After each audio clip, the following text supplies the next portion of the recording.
एक दफ़ा का ज़िक्र है, एक जंगल में जो है मीना चिड़िया रहा करती थी। टीना चिड़िया मन की बहुत ज़्यादा अच्छी होती है। जंगल के पेड़ हर जंगल के पंछियों को दूध देता और जो है सारे मिल बैठ कर दूध पीते। सबको दूध बहुत पसंद था, खालिस दूध था। देखो कालू और टुकनी, मैंने तो सुन कहती हूँ कि हम दूध जो है दूसरे जंगल में और शहर में बेच कर आया करें। इस तरह हमें अच्छा खासा पैसा भी मिल सकता है। अगर हमने ये सारा दूध शुद्ध ऐसे किया तो हमें इतना अच्छा प्रॉफिट हो सकता है कि मैं आपको क्या बताऊं। तो हमें अपने बच्चे तो वैसे भी इतना दूध पीते ही नहीं है, तो हम क्यों अपना दूध ज़ाया करें। उन पंछियों को भी तो ज़रूरत है, वो भी तो पैसों से दूध खरीद लेंगे और हम भी अमीर बन जाएंगे। नहीं, लेकिन हमारे बच्चे क्या, बच्चे भी पी लेंगे, बच्चे भी कौन सा ज़्यादा पी लेते हैं। ऐसे ही मीना चिड़िया भी टोनी की बात में आ जाती है और गोरी के कहने पर दूध जंगल में और शहर में बिकना शुरू कर देते हैं। ऐसे ही रोज शहर में जाता और गाँव में भी बेचा जाता। ऐसे ही गोरी और कालू बहुत ज़्यादा खुश थे। दूध जो है 100 रुपए किलो है, बहुत महंगा है। चलो 50 रुपए किलो दे देती हूँ, लेकिन रोज़ लेना है। हाँ हाँ ठीक है, रोज़ ऐसे ड्रम्बिया खालिस दूध होना चाहिए। कालू भैया दूध तो ले लिया शहर वालों ने, लेकिन जो है मुझे अपनी बच्ची के लिए दूध तो दे दे, 3 दिन से दूध नहीं लेकर गई। अच्छा अच्छा अभी देता हूँ, लेकिन मैं तो कहता हूँ कोई ज़रूरत नहीं है इतना दूध ज़ाया करने की। क्या करेंगे बच्चों को पिलाकर। हम ज़्यादा बेचेंगे तो ज़्यादा पैसे आएंगे और ज़्यादा अच्छे से घर बनवा पाओगी तुम।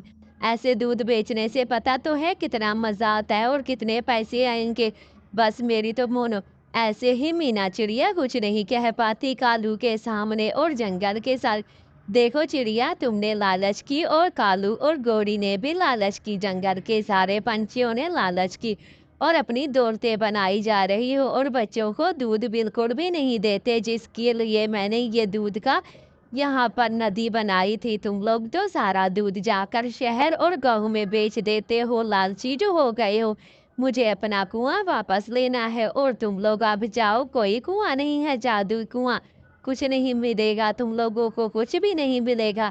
अब मुझे तुम लोगों पर बहुत गुस्सा है कि तुम लोगों ने लालच की। माफ़ कर दो पेड़ जी, हमें माफ़ कर दो, हमसे गलती हो गई। कोई गलती की जो गुंजाइश नहीं है, मैं भी ये जादू छोड़कर जा रहा हूँ। अरे कालू भैया, गौरी बहन, तुम्हारी वजह से कितना कुछ हो गया है। कितना मज़े से जी रहे थे, दूध पीते थे, दही बनाते थे, अब उसी दूध से भी गए, बच्चे भी गए और हम भी गए। बच्चे भी कमज़ोर हो जाएंगे दूध नहीं पिएंगे तो। पता नहीं ये सब कुछ क्या हो रहा है, मुझे तो कालू की बातों में आना ही नहीं चाहिए था। कालू और गौरी ने लालच की और देखो हमारे साथ क्या हो गया है। बिल्कुल समझ नहीं आ रही कि ये सब कुछ आखिरकार हो क्या रहा है, कैसे हो रहा है, बिल्कुल समझ नहीं आ रही। क्या करूँ। ये सब कुछ हमारी वजह से हुआ है कि दूध इतना ख़त्म हो गया है, वरना तो मज़े मज़े से दूध पीते थे, किसी चीज़ की भी कमी नहीं होती थी। अब देखो कितना हम परेशान हो रहे हैं। ये सब कुछ लालच की वजह से हुआ है। हाँ गौरी और कालू, सिर्फ तुम लोगों के लालच की वजह से अब हमारे बच्चों को दूध पीना भी नसीब नहीं होगी। अब हम पता नहीं क्या करेंगे, कैसे करेंगे, बिल्कुल समझ नहीं आ रही कि ऐसा कैसे करेंगे। अच्छा जो होना तो अब हो गया है। ऐसे ही प्यारे बच्चों, सब जंगल के पंछियों को उनकी किए की सजा मिलती है, इसीलिए तो कहते हैं लालच बुरी बला।